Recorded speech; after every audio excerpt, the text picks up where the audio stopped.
Okay, welcome to our side event, Challenging Issues of Environment, Climate Institution, and Policy under SDG Regime. This is a joint side event by JICA Ogata Sadako Research Institute for Peace and Development, Hosei University, and Oberlin University, Institute for Global Environment and Strategies, and Overseas Environmental Cooperation Center, Japan. My name is Makoto Kato, General Manager of the Overseas Environmental Cooperation Center, Japan. I'm happy to take the role of MC today in Glasgow here. Today's event has been registered by more than 110 or 20 overseas participants online, and also we have attendees in Glasgow here in Japan Pavilion. So we would like to have an exciting side event for in an exchangeable manner. Thank you very much for your participation. Without further ado, I would like to invite Professor Ryo Fujikura, Hosei University, Japan, to deliver a welcome remarks. Fujikura Sensei, please. Thank you. Good afternoon and good evening. Welcome to our side event. I'm Fujikura from Hosei University. The Paris Agreement has identified not only funding and technology, but also the capacity building of organization and human resources as means of implementation. Donors are expected to make further efforts to strengthen the capacity of developing countries. Japan has been cooperating intensively with Southeast Asian countries at various stages, from policy formulation to implementation. Our international cooperation is characterized by a bottom-up approach in which the socio-economic situation of the recipient country is thoroughly surveyed, and a tailor-made program is formulated and implemented. Therefore, it takes time from project preparation until implementation, but I think this is inevitable. As a result, the cooperation is highly appreciated in the countries. Post-project evaluation is essential to improve the quality of assistance. Inputs, outputs, and outcomes of the project have been measured and evaluated. However, regarding the capacity building project, it is still unclear what should be used as outcome indicators. It has not been easy to objectively indicate whether capacity has been actually developed or not. The first presentation in this seminar will be about Japan's support for preparation of greenhouse gas inventory in Indonesia. Although preparing an inventory is a sophisticated but humble task, it is essential to increase transparency. Fortunately, in Indonesia, the president has launched an active climate change policy, and the ministry in charge of the environment has been strengthened. We found that Japan's support for inventory preparation had catalyzed further strengthen the organization. I believe that this is the substantial outcome of capacity building. The second presentation is a study on the policies of local government in Vietnam. Needless to say, the relationship between the national and the local governments differs greatly from country to country. But the role of the local government in mitigation and adaptation is extremely important in every country. Donors must have a solid understanding of this to develop an appropriate program of cooperation. JICA has conducted thorough research on local governments in Southeast Asian countries and has provided support not only to the national government, but also to the local governments. Here will be also reports from Iskandar, Malaysia, and Bangkok, Thailand. Transparency and local governments may not necessarily be the central subject of discussion at this COP26, but they are very essential elements for substantial climate change measures. Unfortunately, this seminar was not physical but online. The Japanese government has been still issuing a travel advisory for all Japanese citizens, and my trip was not permitted by my university. However, I am glad that my friends, not only from Japan, but also from Vietnam, Malaysia, and Thailand were able to join us here online. I hope that the finding of this side event will be widely shared and contribute to future climate change measures. At last, but not at least, I would like to express my gratitude to JICA, the Japan Society for the Promotion of Science, and Mitsui Environment Fund for providing funding for the research presented here.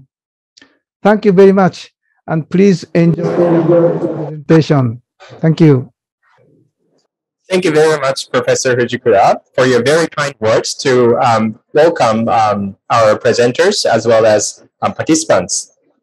Now, I would like to invite Mr. Ichiro Adachi, Director and Executive Senior Research Fellow, JICA Ogata Sadako Research Institute of Peace and Development. Adachi-san, please. Thank you very much, Mr. Kato. Just I'd like to share one presentation slide. Please wait for a while.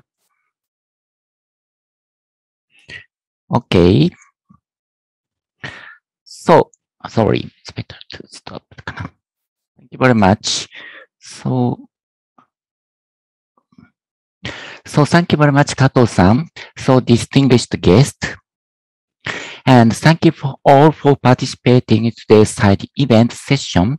It is co-organized by JICA, IGES, Hosei University, Open University, and OECC.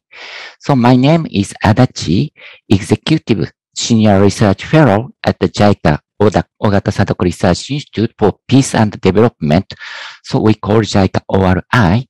Professor Fujikura has just told you about the background and objectives of today's session. From me, I would like to explain about JICA ORI's research, which is the basis of today's session presentation. Firstly, I would like to briefly introduce JICA ORI. Well, so the JICA ORI carries on and enhances the philosophy of the late Ogata Sadako and is established as the JICA Research Institute in October 2008. Our objectives are to conduct policy-oriented research on the challenges faced by developing countries in the field and show Japan's intellectual efforts in the international community. We attach high importance to synthesizing and sharing the Japanese development experience, as well as its accumulated knowledge and expertise as a donor country. We will also enhance our research and dissemination activities, giving due consideration to today's challenges and threats such as the changing international order, the transition to an information-based society, and climate change. By doing so, we aim to become a leading research hub for development and international cooperation. Based on these objectives, our vision is co-creating practical knowledge for peace and development. So, in the field of climate change issues, we already published some results. The two books, Climate Change, Adaptation and International Development, edited by Professor Fujikura, just who present the opening remark in this session, and some other working papers have been published. Please visit to the JICA ORI homepage. And in the global environmental issue, JICA ORI, we are conducting one research project, which is titled is the challenging issues of environment climate change institutions and policy under the SDGs regime.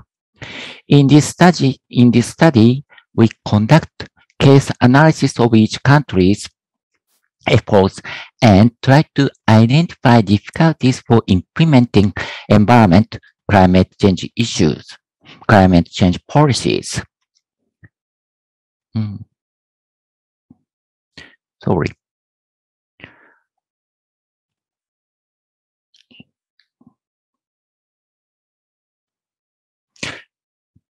And I'd like to touch this session research project just I mentioned.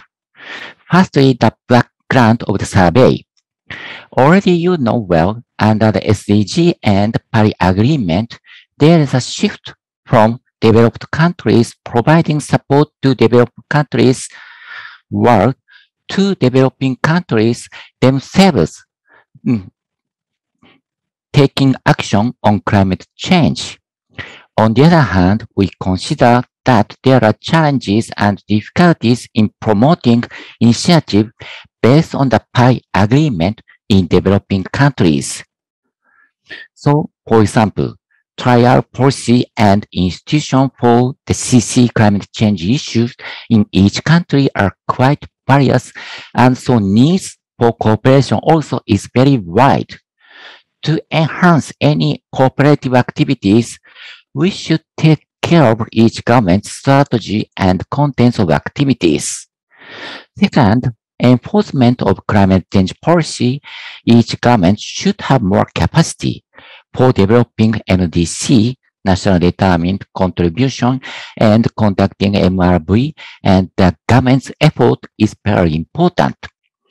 And finally, policy and plan development has made great strides in developing countries, and there are still many challenges to be overcome in implementation. From this point of view, it is important to carry out research activities to identify these causes.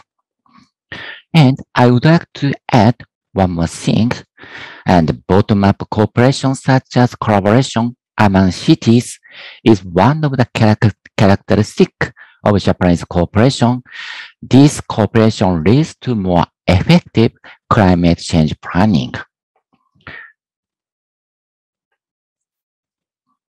Finally, I would like to introduce this session's program. So, past session, already saw Professor and Fujikura mentioned about this, so I'd like to very briefly touch about this matter.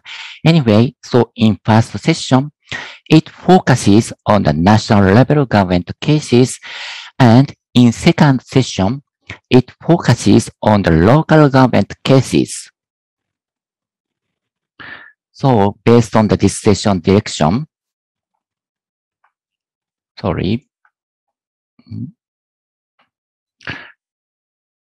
the session's program, so climate change policy and enforcement in the national government level.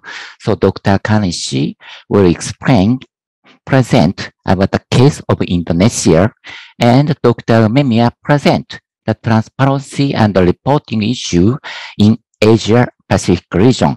And in the second session, climate change policy enforcement in the local government, Mr. Fukuda presents about the Vietnamese case, and Professor Fo so presenting as model case, and Malaysia Iskandar and the trial. And finally, Professor Wonkot, long-term capacity development research activities. He presents this issue. So each session has a discussion time, and we invite some more commentator.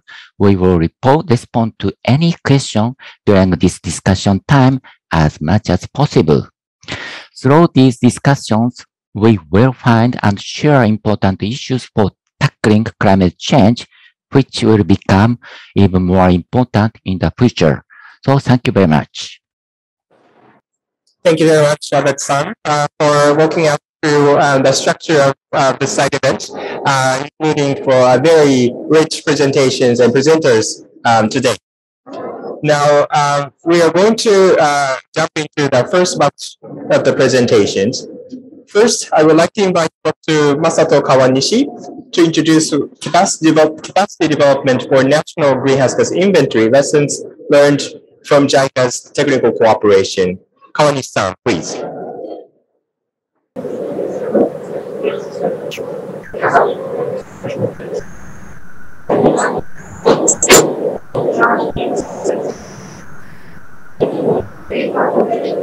Thank you very much. My name is Kawanishi. I'm Senior Advisor on Climate Change for JICA. Today, I'm going to share some lessons from JICA Technical Cooperation on National GHG Inventory. Professor Fujikura and my other colleagues and I produced a paper titled From Project to Outcome, the Case of National Greenhouse Gas Inventory in Indonesia, which will soon be published by JICA Ogata Research Institute. In this paper, we analyzed how and under what conditions technical cooperation may generate catalytic effects on endogenous development, capacity development in developing countries. To this end, we used the case of Indonesia, where the task for producing GHG inventories used to be outsourced to external experts, but is now internally managed by the Ministry of Environment and Forestry, KLHK. We proved how this change has been possible in Indonesia. We find that through interactions with crucial changes in the institutional environment, the technical cooperation played as a catalyst for long-term capacity development. We applied what is called a model for strategic issue diagnosis. In this matrix, the vertical axis represents a level of perceived issue urgency, while the horizontal axis indicates a level of perceived issue feasibility. The cell 1 represents a case where an issue is perceived as neither urgent nor feasible, and therefore impetus to act is absent.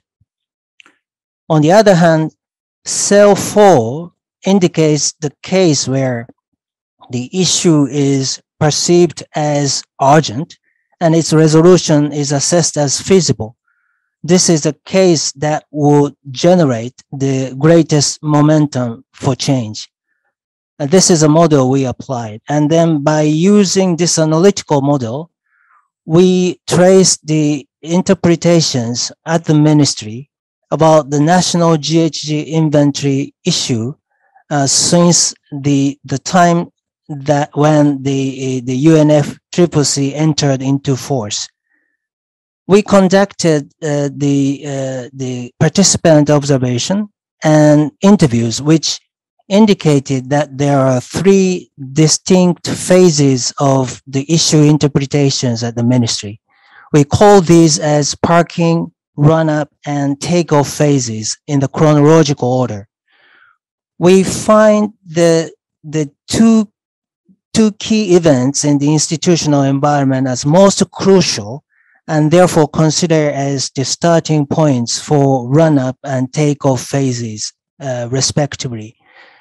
First, the country's quantitative emission reduction commitment was first announced by then President in 2009, which raised the significance of the national GHG inventory as a foundation for tracking progress towards the mitigation target. Second, with the restructuring of the government in 2014, the KLHK was given a much greater authority relating to climate change, which had a substantial effect on their perceived responsibilities for managing this issue. National GHG inventory used to be an isolated issue during the parking phase. However, it came to be assessed as more urgent as it went through run-up and takeoff phases. In the meantime, JICA technical cooperation on the national GHG inventory issue was implemented for 5 years from 2010. It started in response to the presidential announcement for emission reduction commitment, which raised the needs for more reliable estimations of emissions. Staff of the ministry were actively involved in the implementation of this technical cooperation, which raised their perceived issue feasibility. As I mentioned before, the task for producing GHG inventories was used to be outsourced to a limited number of external experts. However, for the country's second BUR, which was submitted 2018, internal staff of the ministry produced a GHG inventory on their own for the first time. External experts provided technical advice only.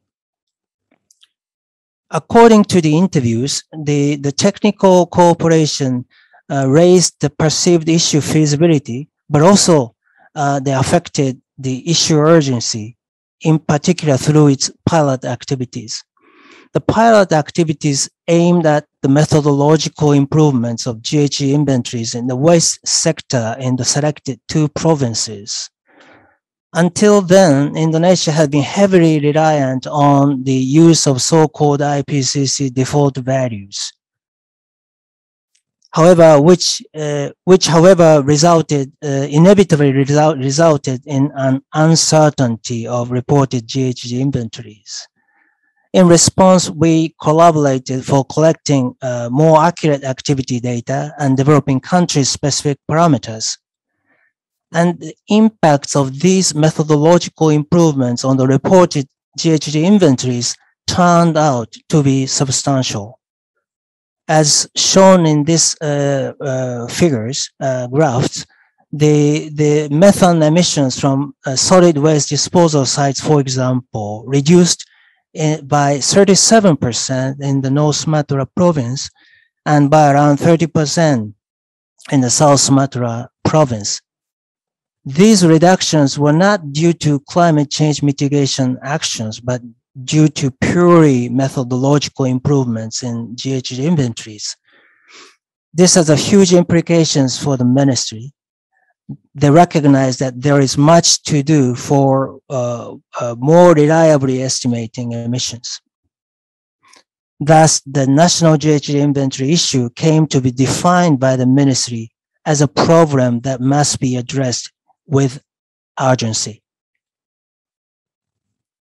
As I mentioned before, there are some crucial changes in the institutional environment, and JICA Technical Cooperation interacted with these changes and raised the issue urgency, perceived as issue urgency and feasibility as perceived at the ministry.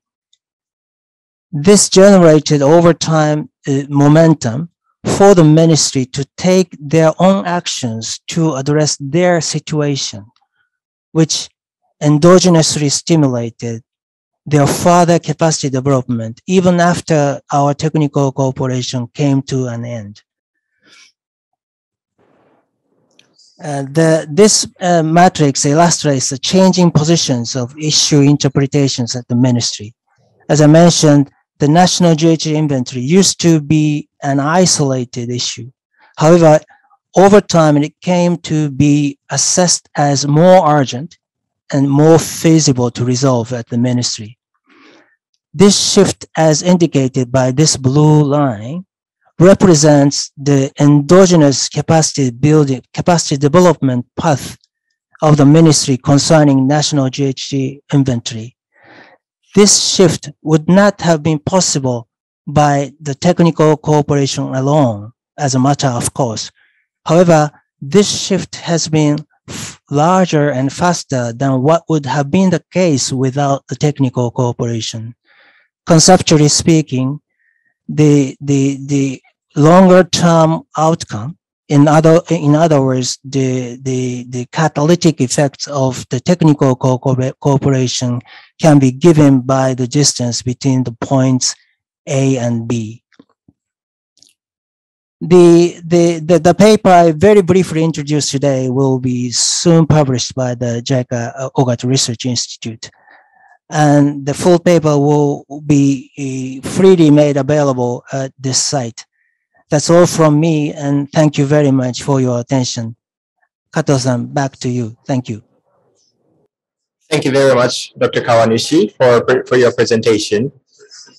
Now, I would like to invite for the next speaker, Dr. Chisa Umemiya, Research Manager of IGES, who is talking about capacity development for transparency and reporting, sharing experiences from the Asian Pacific region.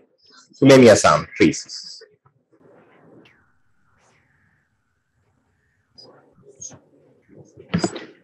Thank you, Kato-san, for the introduction. I'm very happy to be here today with Kawanishi-san and all, and also to contribute to this very important event by sharing some of our research results on capacity building for transparency and reporting in the Asia-Pacific region.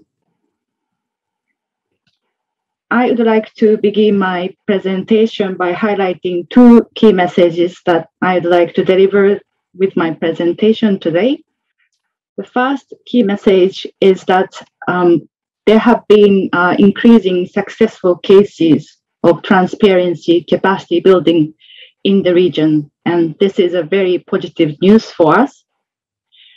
And second key message is that next step to go for us to move forward is how to ensure those successful cases could be spread even over country with currently low capacity. In the first part of my presentation, I'll touch on the first key message, and in the second part of my presentation, I'll touch on the second key message. We at IGS, where I work, my colleague Murun-san and myself and some others have conducted a survey titled Solution for Three Common Challenges in National Reporting in the Region. As you may agree with me, we often talk about the challenges, but less frequently talk about existing solutions for those common challenges. Therefore, we conducted a survey to understand what kind of existing solutions there are in the region to address common challenges. Common challenges that we addressed in our survey, challenge number one is unclear roles and responsibilities of key ministries and other stakeholders engaging in greenhouse gas inventory preparation and other elements of reporting. And challenge number two was lack of human resources and technical expertise. And challenge number three was difficulty in collecting data and information to prepare national reporting. To do this survey, firstly, we conducted a country questionnaire survey asking 6 countries in the region what kind of existing solutions there are in their country to address these common challenges. Later on, as a step 2, we had a group discussion session at the ASEAN Transparency Workshop, which we organized in December 2020 with the support of the Ministry of the Environment Japan. And we asked participants there which solution of those have been collected with the questionnaire survey they would recommend collectively based on the experience as the preferable solution to address those common challenges. I'd like to share some of the results of the survey. This is the recommended solution to address challenge number 1, unclear roles and responsibilities of key ministry and stakeholders engaging in national reporting preparation. And with the survey, we asked about the short-term solution and long-term solution. And in this table, countries' representative collectively recommended 2 short-term solutions and 1 long-term solution. And on your right side, right part of this table indicating underlying factors why country participants recommended this solution. Efficiency refers to consideration to utilize existing tools or materials to minimize input resources such as additional labor and time to complete this task. Accountability refers to consideration to enhance ownership of tasks for both governmental and non-governmental stakeholders. And sustainability indicates consideration on whether solution can maintain a country's long-term ability. And against this challenge number one, our country collectively suggested as short-term solution, assigning a main coordinating institution to direct roles and responsibilities for key ministries, as well as establishing data sharing agreements and MOU at the organization level with key ministries.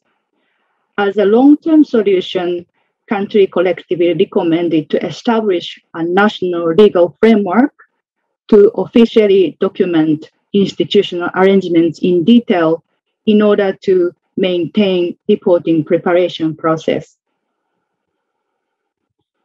Coming to the challenge number two, which is a lack of human resources and technical expertise, country collectively recommended the two short-term solutions and one long-term solution. As short-term solution, for example, collaboration with domestic university and research institutions was recommended. And for long-term solution, establishing university programs related to climate change and transparency issues was recommended in order to foster technical expertise of next generation to engage in national reporting. And what I'd like to stress with this survey is that there are existing solutions to common challenges that we have faced in the region. So the question is why some countries can already implement these solutions while other countries have not yet implemented them. I move on to the second part of my presentation. We at IGS have conducted a global assessment of greenhouse gas inventory capacity in countries with the support of the UNDP Global Support Program.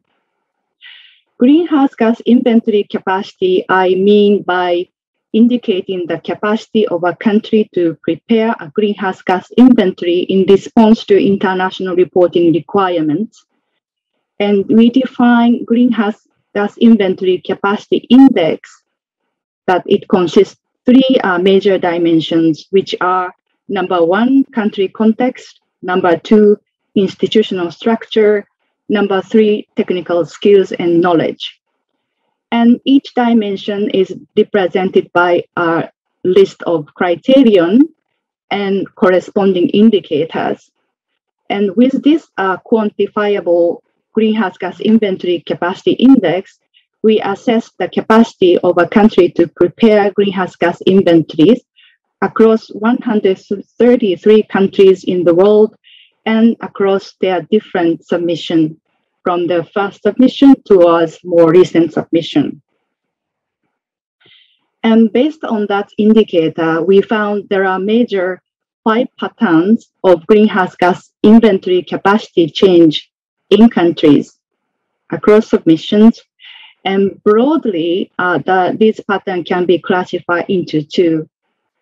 Pattern 1 and 2 indicates the capacity change pattern that have for the country that have had high capacity from their first inventory to the more recent inventory submission, and also the pattern that indicates the improvement of capacity over time. On the other hand, this red arrow indicates the country's capacity change pattern that remain to be low across submission. We found low greenhouse gas inventory capacity countries tend to particularly lack decent scientific and statistical capacity as part of the country context dimension. In addition, low greenhouse gas inventory capacity tended to struggle to establish institutional structure that enables engagement of different organizations, and systematic and continuous compilation and improvement of greenhouse gas inventory in the context of institutional structure. And this map represents how the different 5 patterns are spread across 133 countries.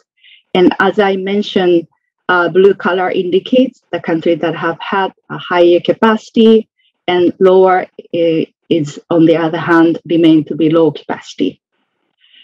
Roughly half of developing countries are in better greenhouse gas inventory capacity than the other half. And coming to our discussion today, Asia Pacific has a country with various capacity status change pattern, and it's not a single capacity change pattern. So a very important question for us is to address how can we ensure low capacity countries can even improve their capacity in the coming years to come.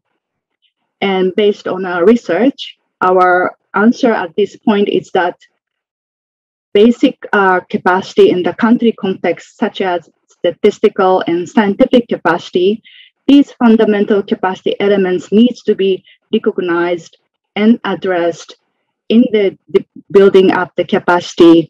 Otherwise, changing this situation might be difficult.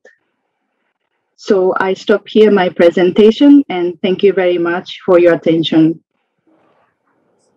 Thank you very much, Dr. Umemiya, for your very nice presentation. I think you have unpacked elements and also the how capacity developments are happening across different countries and parties to the UNFCCC and developing world. This is very nice to understand what you presented today. So we have heard the 2 presentations today for related to the greenhouse gas inventory and technical cooperation. Here, I would like to open the floor for question regarding for this GH inventory related issues. If we have questions for in Glasgow here, I would like to open the floor first here, and also then meantime, those who have questions who are online, well, maybe you can provide your question at the chat room. So first, I would like to invite questions or comments, for if there's any here in Glasgow regarding. Okay, well, there's a gentleman. Could you introduce yourself first of all, and then provide a question? Thank you very much. Thank you very much. My name is Robert Muchari. I come from the discussion with JICA and Japanese government. I was interested to come here and is really your challenge about Africa, Central Africa, and particularly Cameroon. And I was just afraid because on JICA and what we have been planning with JICA, all our solicitation with JICA, here, and I just questioned myself. In Central Africa is one of your solicitations finally. And even East Cameroon is quite interesting. Japan, because we are now in deep discussion how to finally help Cameroon on follow of the recovery of the forest in our core area. Because for us, for climate change is a big challenge. But I don't know whether you cannot answer. They asked me to come and follow this conference, but I don't know what I can do back and answer. And how to continue discussion if finally it's not any issue for the. Thank you very much. So Very good question, actually. If there's any other question from the floor here, I would like to invite another one. Do you have? Okay, at this point of time, we have one question from that floor, and this question is has been addressed to JICA. So, perhaps Kawanishi-san, were you able to hear the question? Sorry, Kato-san. Yes. Kato-san, Yes. bit difficult here. So could I will you pass that question to me? Okay. Yes. Well, there is a gentleman from Cameroon, and he is interested in. Well, first of all, the presentation didn't include Cameroon's an African case, so that he would hope that in future, African case regarding greenhouse gas inventory development may be included. And but his next submission is that whether the door is open for Cameroon and African countries for the capacity development cooperation regarding greenhouse gas inventory, and how does it happen? If you have any advice to him. Thank you very much. Thank you very much for your interest in working with us on the national GHG inventory. In fact, today I just introduced a case of Indonesia. Our technical cooperation project on national GHG inventory started around the year 2010. We originally initiated with two countries. One was Indonesia, as I mentioned. The other was Vietnam. And right now we are working together with two countries, other two countries. One is Papua New Guinea and the other is Mongolia. And we are now conducting a study to identify potential countries with which we may be able to initiate a new cooperation on national GHG inventory and other elements in relation to transparency. So actually we are open to possibility. We are not limited our technical cooperation to Asia. We still have few examples of cooperation on national GHG inventory. As I mentioned, so far 4 countries. So if you are interested, please contact our country office in your country. Thank you very much expressing your interest. It's very encouraging. Thank you. Thank you very much for Dr. Kawanishi. I think my friend's submission from Cameroon, well, this actually will delight us if you're interested in greenhouse gas inventory related cooperation. And then I think you're invited to talk to JICA, if your country has JICA national representative office or Japanese embassy, so that that's maybe immediate step that you're invited to take. Thank you very much for your question. Okay. Are there any questions from the audience online? If there's any, you're invited also. Raise your hand or maybe provide questions in the chat room. Okay. Meanwhile, two participants raised their hands. Okay, maybe you could. Can we invite them to speak? Okay, please. Mr. or Miss Sada Haida. Could you unmute?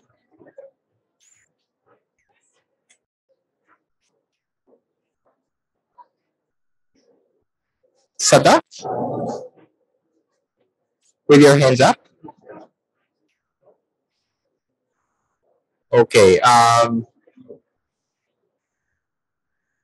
Okay, he's muted. Okay, so meanwhile, maybe you can write out a question in the chat room. I am taking up another question so that you have probably have time to speak. Okay, Kawani-san, please. Thank you. I've just one question to Memiya-san. Is okay?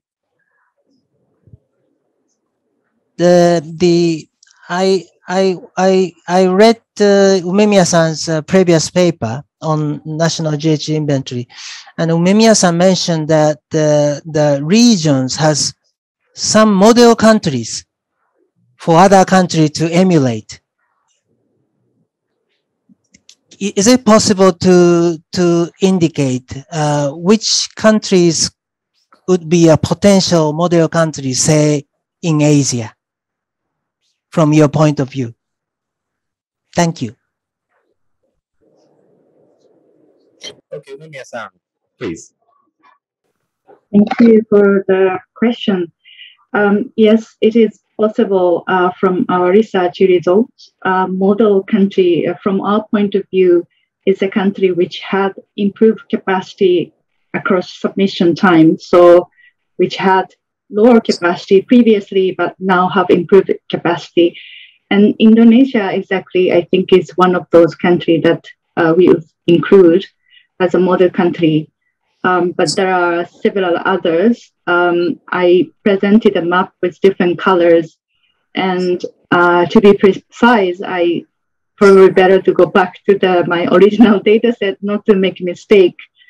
But I'm happy to share this presentation material and also probably check again my database. And while other people are speaking, I'll try to type the country name, if you allow me, during this session. Thank you very much, Umemiya-san. I think that's a very interesting point for that. Well, there are some countries in the region that provides kind of like a model for others to follow.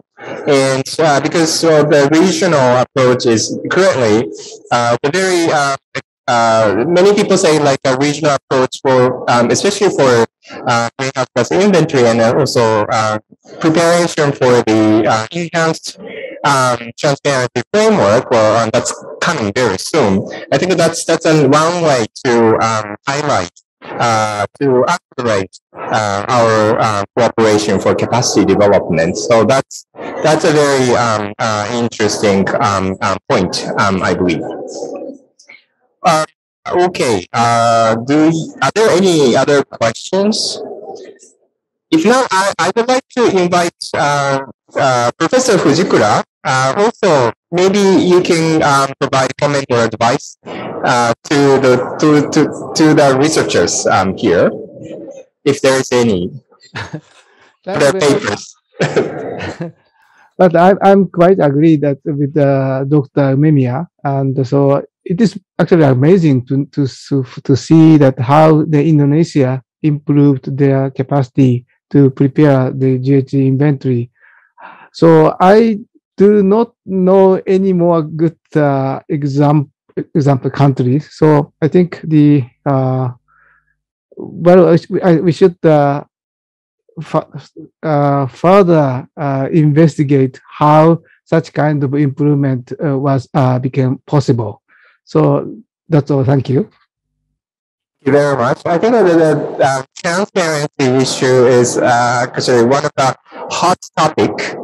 Of course, so far, but from now on, I think that the level of urgency is becoming much more higher, and now the negotiators are in the negotiation room are intensively discussing how the practical operational framework is being developed for towards for the first batch of biannual transparency report coming in 2024. So I really wish you a good luck to JICA and also to IGES, and also their partners to move for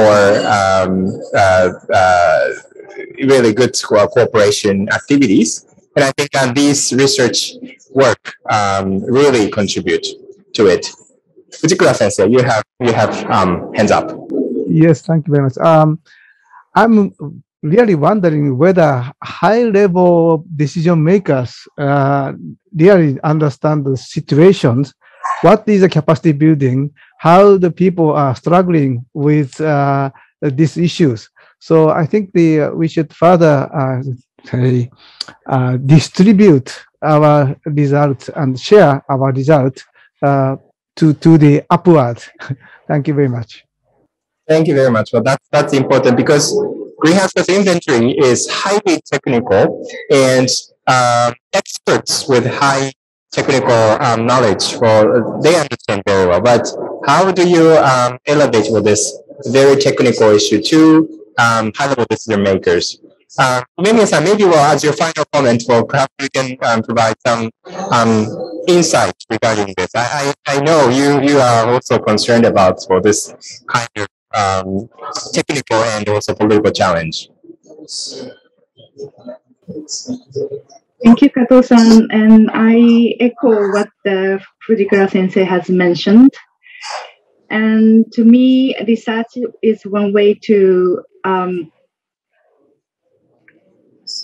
prove the record of what has happened. And those detailed evaluation research is still limited.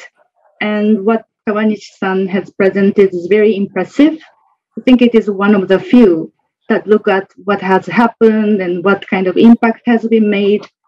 And I really think those case studies need to be conducted in more countries. African countries have been mentioned. So including those countries, we need more cases of what has happened in the previous 2 decades for implementing these capacity building activities and what we have achieved and what we have not been able to achieve. So what I presented was more of a global comparative study, and this is one, but I would think what we need also is a more detailed case study evaluating the impacts of capacity building. Thank you. Thank you very much. Thank you very much. So we're waiting for your further cases coming from IGES and also other parts of the world. Thank you very much. So with this, I would like to conclude the first part of the presentation. That was about the greenhouse gas inventory. Thank you very much. Very interesting presentation and also arguments here. Now, I would like to invite you to jump into the next batch of presentation, which is about question: what causes the implementation gap in the city-level climate actions? And to introduce the research activities and updates, I would like to invite Mr. Koji Fukuda, Chief Advisor of JICA project to support the planning and implementation of NDC in Vietnam. Fukuda-san, please. Okay, thank you, MC. May I confirm you can hear me well? Yes. Okay, thank you. Thank you for a kind introduction. I'm Koji Fukuda, currently spearheading JICA's technical cooperation to support the NDC implementation in Vietnam. And it's my pleasure to be part of the event today. And it's so nice to see Dr. Ho and Dr. Wongkot and Dr. Lam as a virtual reunion today. And I'm going to upload my slide. Can you see the slide on the screen? Yes, I can see that. Okay, great.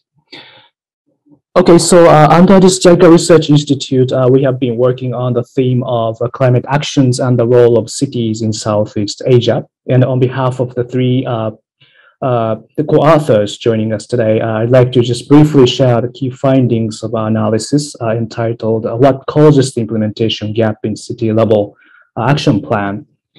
And taking this opportunity, I just wanted to thank also Dr. Lam for helping us undertake the field survey to go to cities. So without that, we couldn't have done this. So thank you very much. So starting with the background, as you recall, the Paris Agreement highlights the role of non-state actors as the agent of implementation. Especially, we witnessed the increasing momentum of urban cities taking part in climate actions across the globe in the past few years. And engagement of cities in climate actions initially started mostly in the country in global north, but nowadays we see the countries, developing country cities are also picking up and increasing engagement through the city level actions. And Vietnam is no exception to this, and we witnessed the gradual participation of local authorities in the form of action plan development, guided by national level programs and policy development. And what the previous study suggests is that while the formulation of a climate change action plan by local authorities go rather smoothly, there is a few evidence of how well those action plans are actually implemented and progressed. And we also keep hearing that cities do face multitude of challenges when it comes to transitioning to implementation. So against this backdrop, this analysis, we aim at exploring what are the key factors influencing the implementation city level action plan, and what causes deviation of the progress among cities using Haiphong and Ho Chi Minh as a case studies. And this slide basically summarizes where our analysis fit in the overall picture of the progress of city level climate change action plan in Vietnam. As you can see, this is relatively new research domain. It only started taking off in the mid 2000s. And previous studies focused rather on formulation aspect of the action plan, including its processes and contents. So value added of our analysis to look into implementation aspect as a next step. But we need to keep in mind that there's a limitation, and because the current, most of the current climate action plans of cities are mostly qualitative, meaning that the plan does not subscribe numerical targets such as greenhouse gas emission reduction target. So we do not go into impact analysis per se.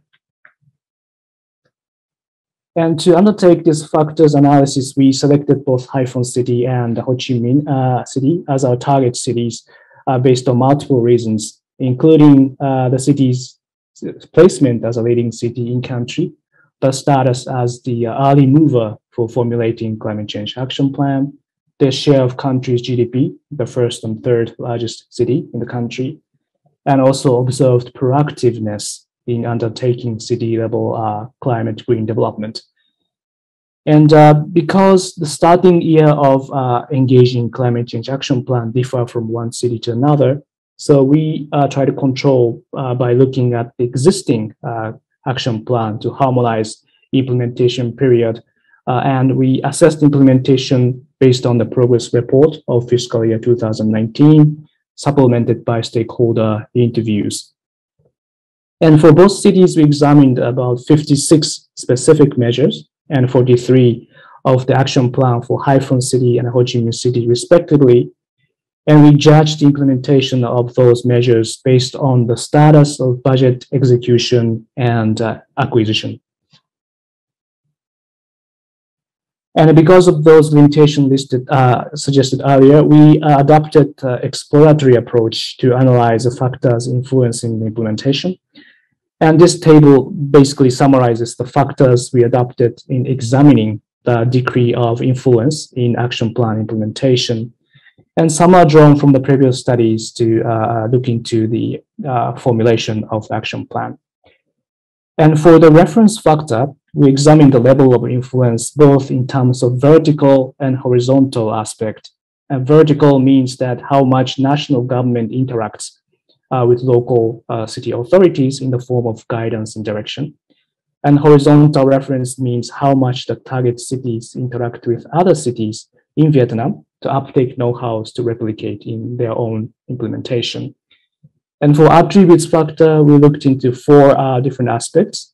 One is to look into the types, nature of specific measure and how much those measures align with the city's priority agenda.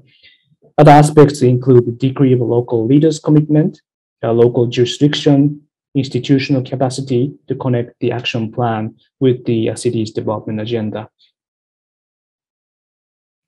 And in terms of the findings, the results, we start with the overall implementation rate of the plan.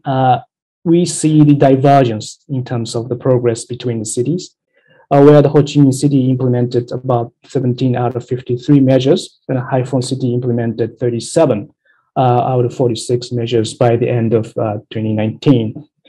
And we also found out that seemingly lower rate of implementation doesn't necessarily mean that the actions are not taken. But in case of Ho Chi Minh City, we confirmed through stakeholder interviews that many measures are going through sort of steps and procedures towards the budget acquisition. And the difference in implementation rate seems to be partially attributed to different maturity of measures at the time of action plan approval by the city's authority. And it seems that the most of measures constituting Haiphong's action plan have more budgetary certainty at the time of submission, whereas measures in Haiphong City, Ho Chi Minh City's action plan seems still need to go through steps towards budget acquisition even after the approval. So in other words, the basis and the approach for approval by the city authority may be different across the cities. And the diagram here basically summarizes our findings of factors influencing the implementation.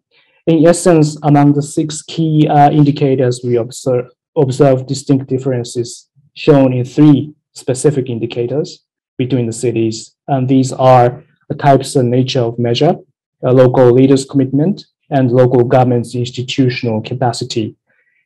And interestingly, differences observed mainly in attributes factor, but we didn't see much meaningful difference in the reference factors.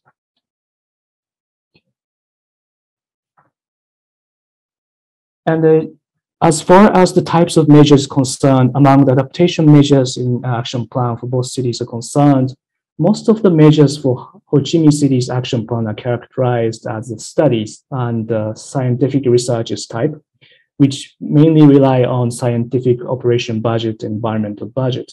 So in other words, measures are mainly to strengthen enabling environment, which is motivated by individual needs of the departments and the entities for their specific use rather than for the entire city benefit.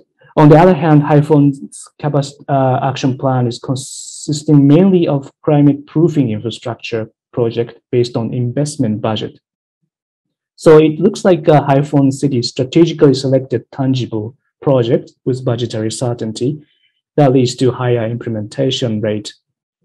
And Haiphong's measures seems to also display tangible citywide co-benefits, such as upgrading of water management infrastructure that leads to a quality of life and then contributes to Green Ports city initiative that the city leader embraces. So that partly explains the divergence in implementation rate. And the next factor, we observed leaders' commitment and engagement. Sorry.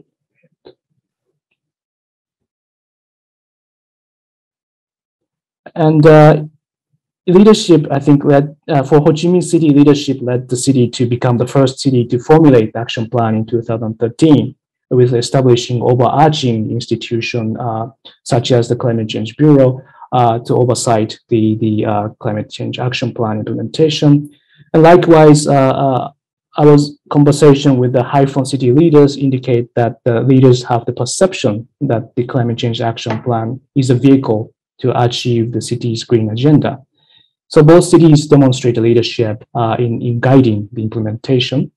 However, we also found out that the city leadership is not permanent, and the change in leadership often affects the engagement level.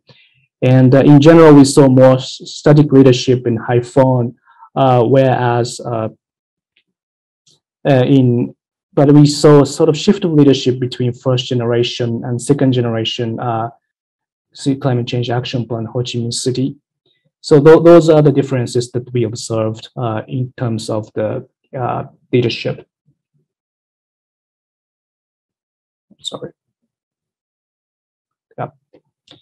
And then when it comes to the local government institutional capacity, as far as the city's institutional capacity is concerned, Both cities took different approach to deal with the national guidance, and the guidance itself is uniformly applied to cities. But while Ho Chi Minh City followed more precisely to the guidance, Haiphong City's climate change action plan structure seems to be more simplified. So combining with the fact that the higher implementation rate in Haiphong's climate change action plan, perhaps it tells us that the city's capacity to interpret the guidance and tailor to the city's context influence the implementation.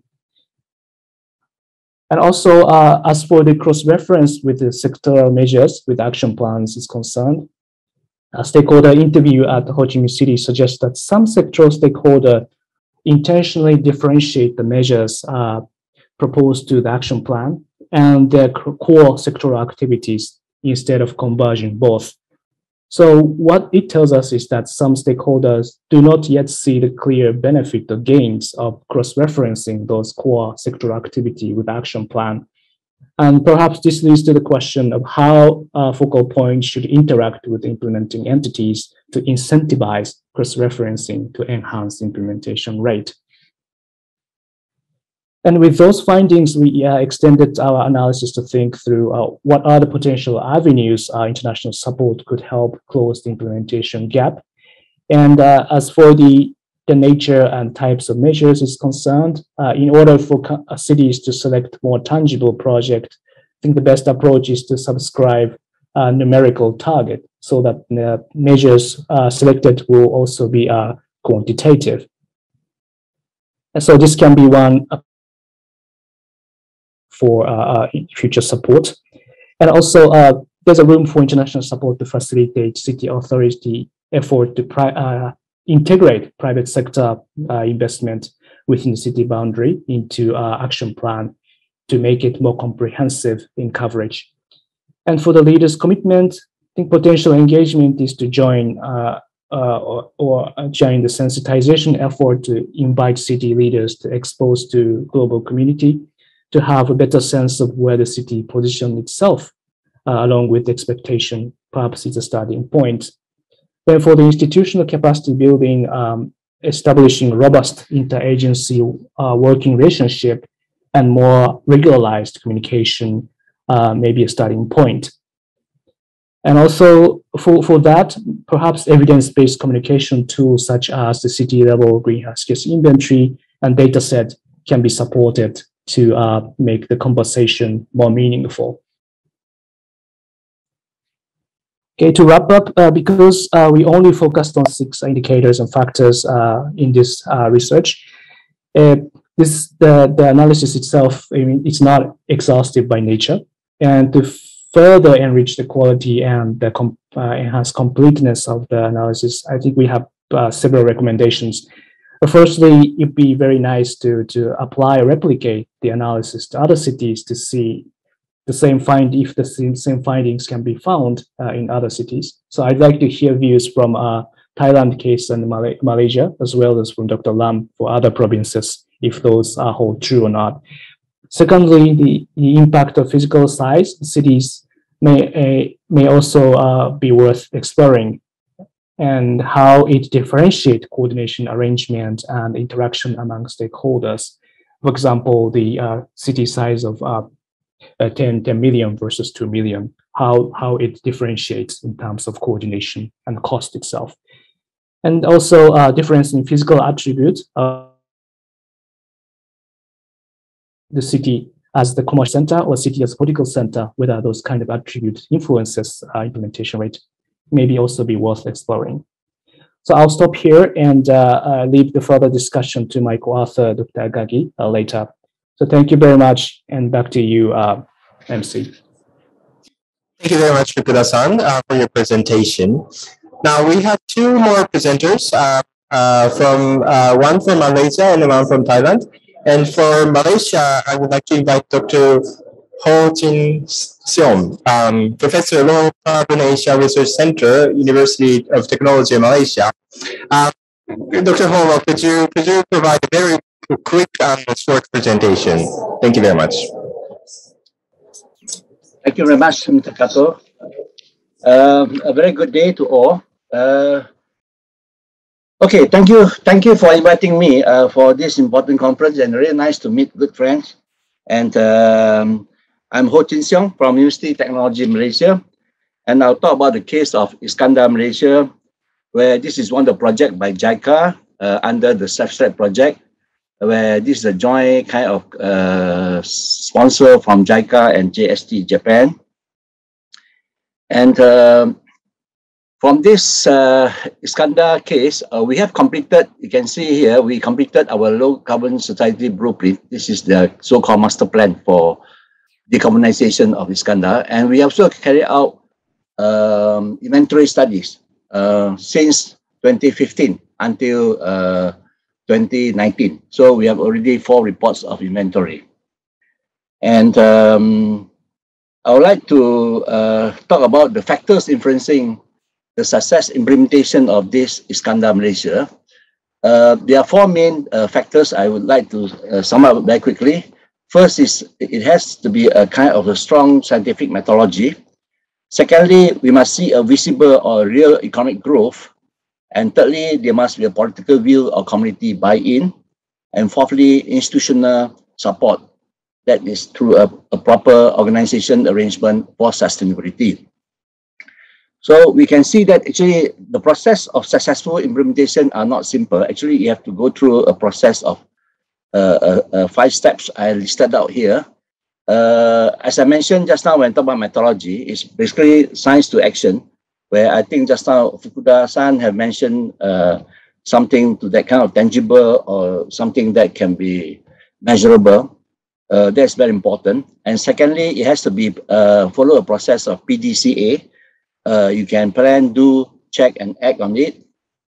And step 2, it has to be a very ambitious city target. In the case of Iskandar, although the national target is 45%, but we set 48%, it must have a good set of planned action. It must have action measures and programs. And there must be a strong buy-in at the national level, state and city level, and institutional support. That is also very important. Okay, very quickly, I'll just show the evidence to see that. For instance, a science to action methodology, we use a very strong AIMS design model, GHG emission calculation, a snapshot model, trying to calculate interactively with the mayors or with the city managers on how this GHG emission will work out if they change certain variables. And of course, we can see that here we have listed about 4 or 5 methodology involved here, action reference database, action work-based breakdown, and so on and so forth. Second part, you need to have a good documented decarbonized or LCS blueprint, low carbon society blueprint. In this case, you can see that we run through a model and we list out 12 actions, 281 program, and we also can explain how the 58% can be achieved. And these are also go by a kind of triple baseline action, economy, community, and environment. The third very important point is the buy-in at political or global level. You can see that Iskandar Malaysia, actually they have a co-chair. One is the Prime Minister, the other one is the Chief Minister, or we call the governor. So in this case, actually, the plan not only prepared at the Iskandar level, but it's also launched by the Prime Minister himself in 2012. And also at the same time, we brought it to Doha to launch it in COP 18.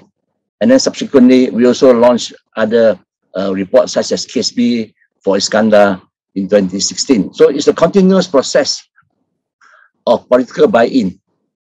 The other part, other than political buy-in, is the private sector. I think in this case, we use very cleverly using the Green Accord Award, whereby private investor or private developers will be given award if they follow certain low carbon measures, and if they participate or if they involve a lot of green actions. For instance, green building, green mobility, or green waste. Buy-in from communities, business communities, as well as authorities themselves. So we also involve the schools. I think schools is another important effect, whereby I think this is whereby we gather a lot of school children to participate, and we work closely with Kyoto Eco Life Challenge program, and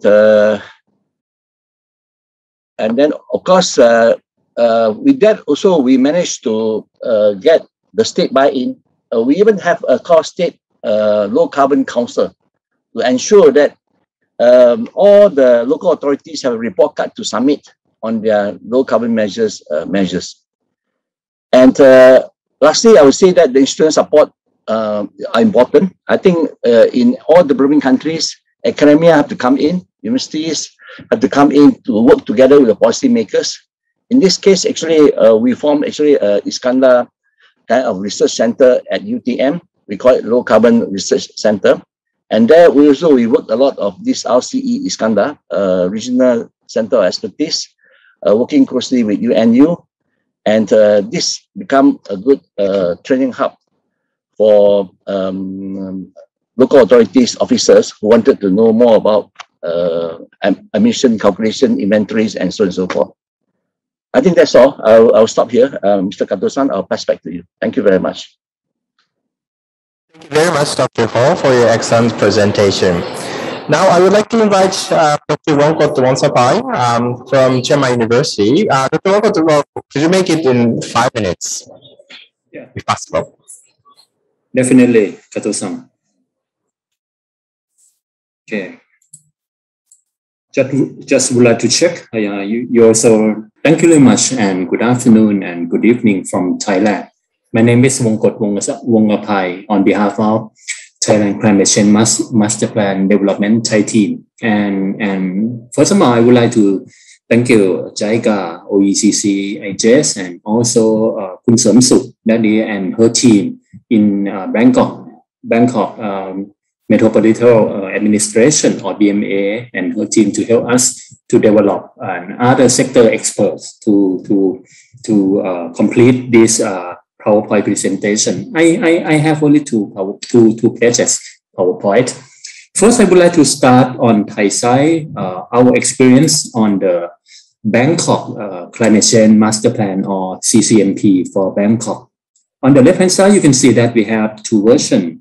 The first one, we also developed the Climate Change Master Plan, CCMP, the first version, since the year 2013. It is only the 10-year plan, and it is definitely first long-term climate change master plan in Thailand in the major city level, the Bangkok, the capital city of Thailand. We use the base year for the 2013, which is the first year of the Thailand Nationally Appropriate Mitigation Action, or NAMA.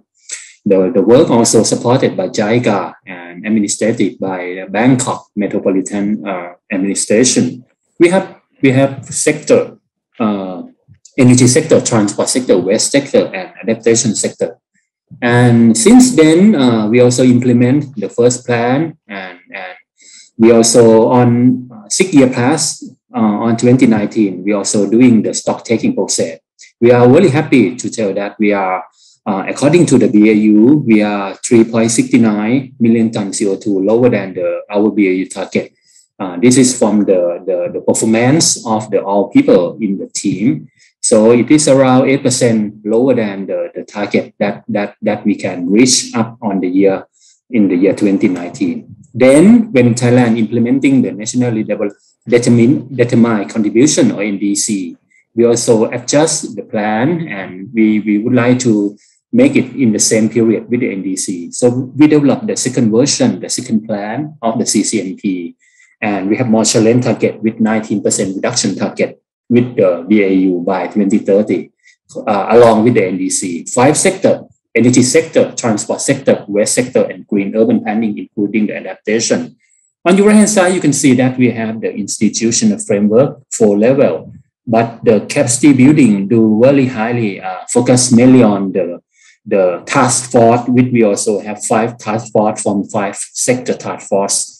We do it quite hard in terms of the capacity building since the first CCMP and definitely the second CCMP for Thailand. Most of our capacity building focus by using seminar, workshop, training and including domestic site visit, including the visit to my university and already international site visit before the COVID-19. And the key topic is all for the technology-based mitigation technology, adaptation technology. And the most important thing is we are now doing the MRV and policy analysis. For the next slide, after we already have developing first version of the CCMP, and now we are ongoing on the second plan on the CCMP. Since last month, we also adopting the questionnaire, and we also have around now, since now we have 47 persons to fill up the questionnaire. I would like to pick up some very interesting questions from the questionnaire, which are now already not yet complete, but I pick up something to present to first. When we ask them for the most influential events which have more significant effect on the Bangkok capacity building and including the climate change master plan, most of them said that according to Thailand, we implement the NDC and National Adaptation Plan. So they are very concerned on how importance of the climate change now. Some of them also respond according to the Bangkok big flood in the 10 years ago. We also found the big flood that have effect the behavior of people, so many. And some of them respond that according to the Paris Agreement. So they are thinking that the Paris Agreement or the PA make most influential event that give them for the very interesting in the capacity building on the climate change. On some next question, we also asked them on the how about the realize of the Japanese support on the climate change master plan project. Most of them realize that they are getting better, much better on the multi-dimension human resources is developed, and also they also make very proud to say that they also have the project planning and awareness realized on the orange one, and some of them also mentioned that they also adjust their traveling behavior. For example, the carpool something when they got climate change training, and this is I think is a co-benefit according to our training. And for the next question, when we ask for the future for them, what is the issue that they would like to say that what is important for them in the future? Most of them interested in the technology base. For example, renewable energy management and also the project management. Some of them also thinking that the budget is very important and database according to the capacity building is very important from them side, and they will say that they may do it in the future. Last selected question from my side that what would be need for the stimulating the Bangkok capacity development. They said that around 75% they said that the budget is very important, and the most important thing is the executive level policy. And the remaining 1/4 or 25%, they said that the raising the climate change awareness to the BMA agency is very important. I would like to conclude that the BME executive level person decision and support is very important and essential from the questionnaire, and it is definitely the starting point of every single step. Capacity building for something for just a half day for the high level person maybe should be adopted in the future for them. For half day capacity building for them is very important and make everything can be getting better in the future.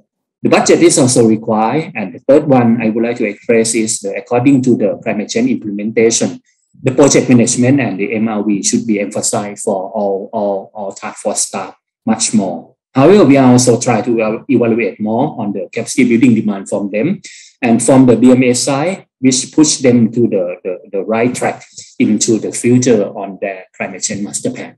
I would like to stop my presentation right now, and thank you very much for your attention. Excellent, Dr. Walcott, for your presentation. Very interesting result of the questionnaire from BMA officials. Now, I would like to invite discussants to provide some comments for the section 2. First of all, I would like to invite Dr. Junko Akagi, Research Manager of IGES. Akagi-san, could you provide your comment? Okay, thank you, Kato-san. Thank you for all the presenters for your excellent presentations. I learned a lot from the cases of Bangkok and also Iskandar, Malaysia, and also Vietnam. And actually, I want to highlight the significance of the research of Mr. Fukuda's, because the designing a capacity building project for local governments is quite difficult because the number of targets is simply too large. So in this sense, I think this kind of research needs to be more developed because it's important in order to prioritize which cities and fields to support and create outcome effectively and efficiently with limited resources. Even and also I want to highlight the important effective approach for capacity building, because I noted that all the presented cities like Bangkok, Iskandar, Malaysia, and also Haiphong and Ho Chi Minh, all those cities are engaging the collaboration with Japanese cities. And I'm personally supporting city-to-city collaboration project for Zero Carbon Society, which is done by the Ministry of the Environment of Japan over the last 7 years.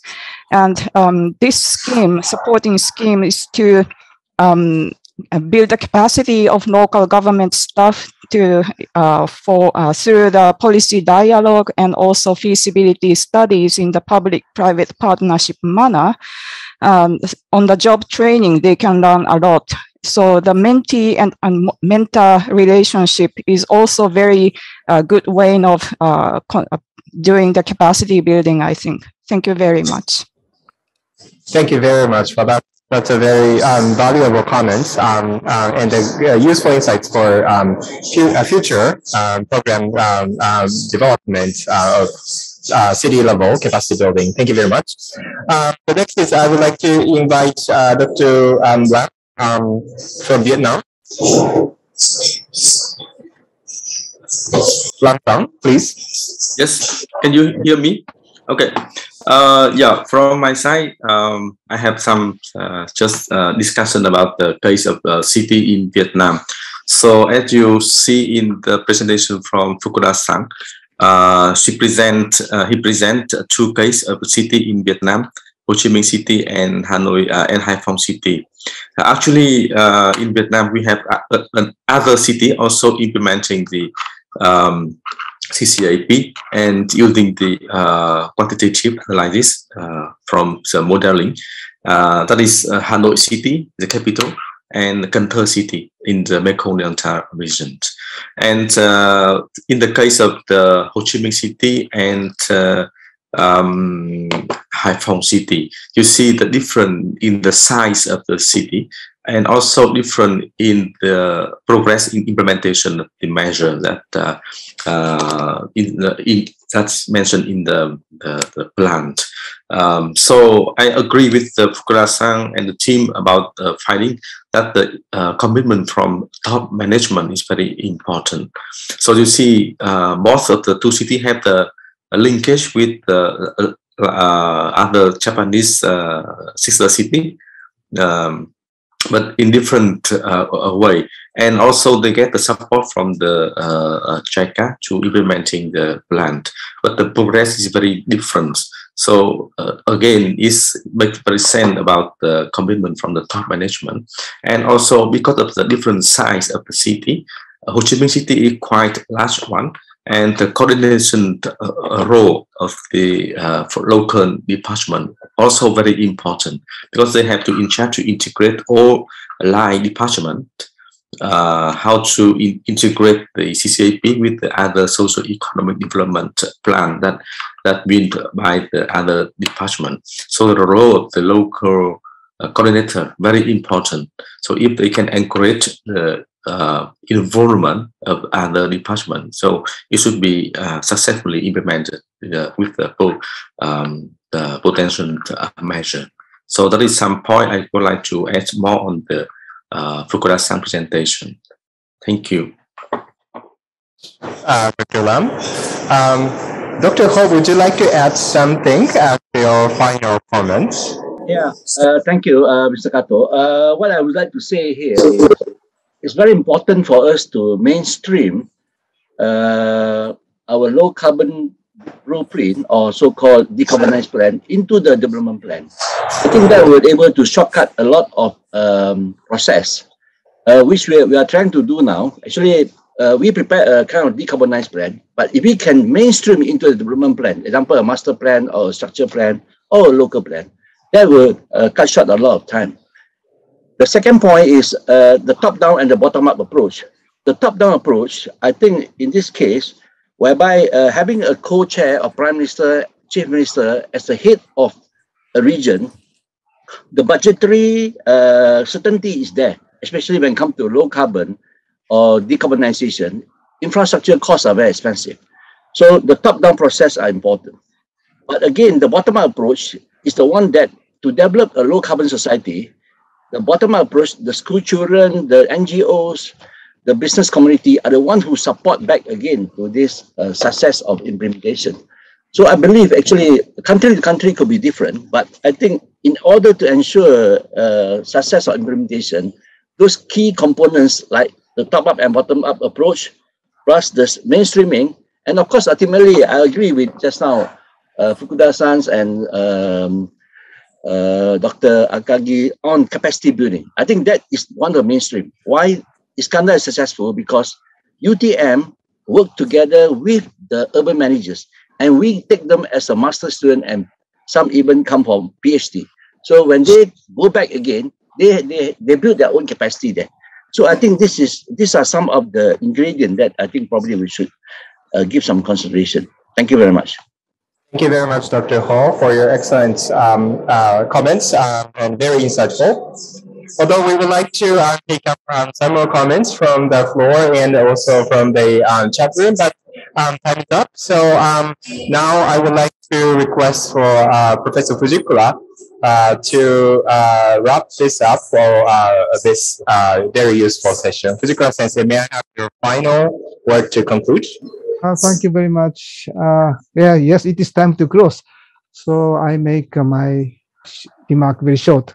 So we listened to very informative presentation, and many of us, or all of us, feel necessity to further elaborate and develop these studies. So Dr. Memi already kindly distributed her papers.